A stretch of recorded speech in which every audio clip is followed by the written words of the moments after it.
Hi అండి. Thumbnail చూస్తూ ఉంటారు కదా! ముందుగా అయితే లైక్ చేయండి. లైక్ చేస్తే మన వీడియో ఎక్కువ మందికి రీచ్ అవుతుంది. టేస్టీ తేజ అలానే రోహిణి మాక్సిమం వీళ్ళు వైల్డ్ కార్డ్ ఎంట్రీస్‌గా కన్ఫర్మ్ అయిపోయినట్టు తెలుస్తుంది. స్టార్ మా కూడా మీకు డిజ్నీ హాట్‌స్టార్ వాళ్ళు కూడా గెస్ ద వైల్డ్ కార్డ్ అని చెప్పేసి వాళ్ళ షాడో పిక్స్‌ని పెట్టి మరి గెస్ చేయమని చెప్తున్నారు. అందులో క్లియర్‌గా ఒకళ్ళు టేస్టీ తేజ, ఇంకొకళ్ళు రోహిణి అని చెప్పేసి చాలా మనకి ఒక న్యూస్ సర్క్యులేట్ అవుతుంది. ఆ పిక్స్ కూడా అలానే ఉన్నాయి.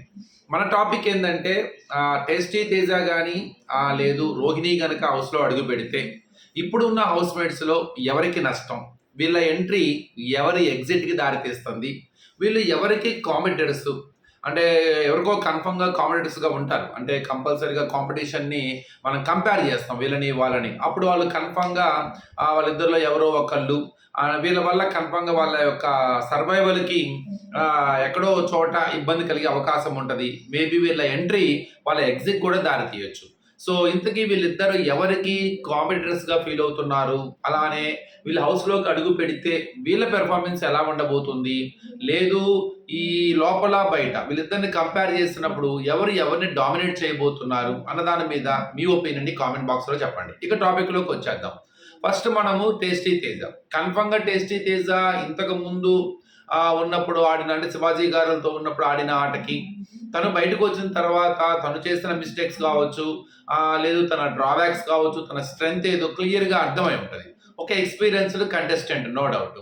చాలా స్ట్రాంగ్ కంటెస్టెంట్ కూడా. కామెడీని జనరేట్ చేయగలుగుతాడు, కొద్దిగా మైండ్ గేమ్ ఆడగలుగుతాడు, కొంత కంటెంట్ని క్రియేట్ చేయగలుగుతాడు. ఆల్రెడీగా బిగ్ బాస్లో ఎక్స్పీరియన్స్ అయ్యింది కాబట్టి తన ఆటని తను ఎలా ఎనాలిసిస్ చేసుకుంటాడో, తను చేసిన తప్పులు ఏంటి, తన పాజిటివ్ స్ట్రెంగ్త్ ఏంటి, ఆడియన్స్ పర్సెప్షన్ ఎలా ఉంటుంది, లోపల ఏం జరిగితే ఆడియన్స్ ఎలా రియాక్ట్ అవుతారు, వీటి మీద కొంత అవగాహన ముందు ఉంటుంది.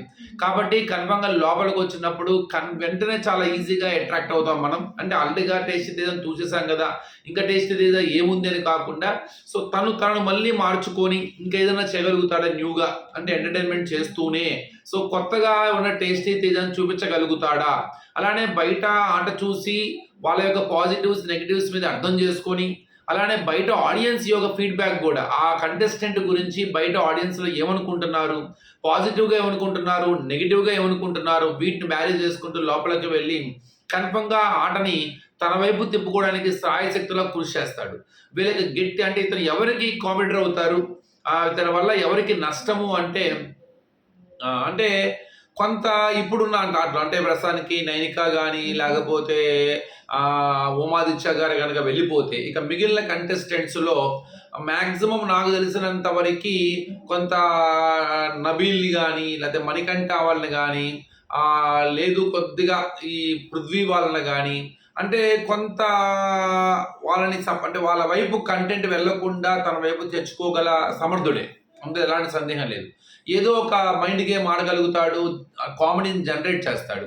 అంటే ఇప్పటికిప్పటికి వెళ్ళి నిఖిల్కి పోటీ అవుతాడు, లేకపోతే పృథ్వీకి వ్యతిరేకంగా చాలా బ్రహ్మాండంగా ఆడతాడని చెప్పలేను. కానీ కొంత స్క్రీన్ స్పేస్ దొరకకపోతే వీళ్ళు డల్ అయిపోతారు. పృథ్వీ వాళ్ళ గేమ్ వచ్చినప్పుడే వాళ్ళు కనపడతారు, మిగతా టైంలో కొంత డల్ ఉంటుంది. కానీ ఎలాంటి సమయంలో అయినా సరే కెమెరాని తన వైపు తెచ్చుకోగల ఎక్స్పీరియన్స్ ఉంటుంది టేస్టీ తేజాకి. సేమ్ అలానే మణికంఠ కావచ్చు, లేదు అలానే ఇటు పక్కన నబీల్ కావచ్చు, వీళ్ళందరూ కూడా చాలా జాగ్రత్తగా ఉండాలి. కారణం ఏంటంటే కొత్త వాళ్ళు వచ్చినప్పుడు న్యూట్రల్ ఆడియన్స్, అంటే ఇప్పుడు వీళ్ళ మీద అంటే ఇప్పుడున్న హౌస్ మేట్స్ మీద ఒక సదభిప్రాయం లేని వాళ్ళు, నెగిటివ్ ఒపీనియన్ కలిగిన వాళ్ళు, లేదు వీళ్ళ ఆట తీరు నచ్చని వాళ్ళు, వీళ్ళు కొత్తగా వచ్చిన వాళ్ళకి చాలా ఈజీగా అట్రాక్ట్ అవుతారు, వాళ్ళకి సపోర్ట్ చేసే అవకాశం ఉంటుంది. కాబట్టి ఇప్పటిదాకా తక్కువ మంది ఉన్నారు కాబట్టి వాళ్ళలో వీళ్ళు ఎక్కడో చోట హైలైట్ అయ్యారు, కంటెంట్ ఇచ్చారు, క్రియేట్ చేసుకోగలిగారు, స్పేస్ని క్రియేట్ చేసుకోగలిగారు. ఇప్పుడు కొత్త వాళ్ళు వస్తున్నారు కాబట్టి అంతా ఈ హడావుల్లో వీళ్ళ స్క్రీన్ స్పేస్ తెచ్చుకోవడం అంటే చాలా జాగ్రత్తగా ఉండాలి. ఇక్కడ ముఖ్యంగా మణికంఠ ఎంతమంది వచ్చినా కూడా స్క్రీన్ స్పేస్ తెచ్చుకోగలుగుతాడు, నో డౌట్. ఎక్కడైనా కంటెంట్ క్రియేట్ చేయగలుగుతాడు.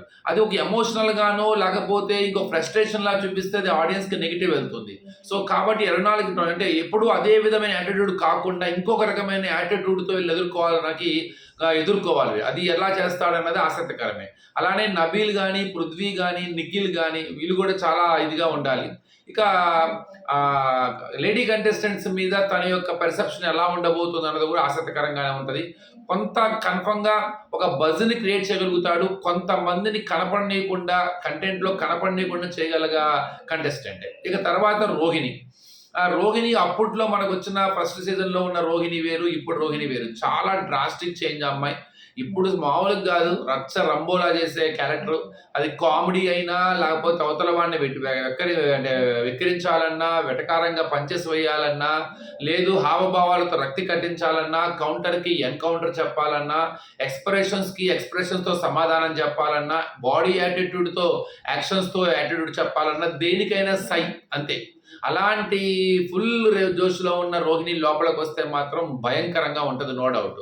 అమ్మాయి ఇంపాక్ట్ చాలా ఉంటుంది. అమ్మాయికి బిగ్ బాస్ షో వెళ్ళిపోతుందా లేదా, అమ్మాయికి బిగ్ బాస్ షో వల్ల వెళ్ళిపోతుందని తెలియదు, కానీ బిగ్ బాస్ షోకి కన్ఫర్మ్గా ఈ సీజన్కి ఆ అమ్మాయి చాలా పెద్ద సెట్ అవుతుంది.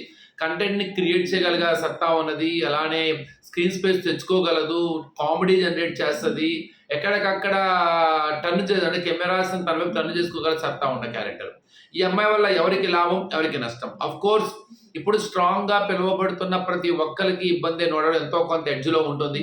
ముఖ్యంగా ప్రేరణ కావచ్చు, సీత కావచ్చు, యష్మి కావచ్చు, ఇటు పక్క విష్ణు కావచ్చు, ఎవరైనా సరే వీళ్ళలో ఎవరికైనా టగ్ ఆఫ్ వారే ఇస్తుంది. అంటే వీళ్ళు కూడా అదే రీతి అలానే ఉన్నారు. ఇప్పుడు ప్రేరణ కావచ్చు, లేకపోతే యష్మి కావచ్చు, ఎక్కడ తగ్గేదిలే మనస్తత్వాలు వీళ్ళు అందరి. అదేవిధంగా కిరాక్ సీత కూడా పాయింట్ టు పాయింట్ చాలా నీట్గా మాట్లాడింది. యష్మి కూడా కోపం వస్తే ఎలా చూసాం. కానీ వీళ్ళందరికీ ఆటను చూసి వెళ్తుంది రోహిణి. బయట పర్సెప్షన్ తెలుసు, ఆడియన్స్ ఏమనుకుంటారో తెలుసు, కాబట్టి ఆ అడ్వాంటేజ్ ఉంటుంది. ఆ అడ్వాంటేజ్ని బట్టి జాగ్రత్తగా మోల్డ్ చేయాలి. లేదంటే కొద్దిగా అడ్వాంటేజ్ తీసుకొని కనుక ఒకే రకమైన టార్గెట్ ఓరియంటెడ్గా వెళ్తే మళ్ళీ ఆడియన్స్ ఒప్పుకోరు. నువ్వు ఆట చూసి వెళ్ళావు కాబట్టి నువ్వు అలా చేస్తున్నావు అని ఒక నెగిటివ్ తెచ్చుకుంటారు.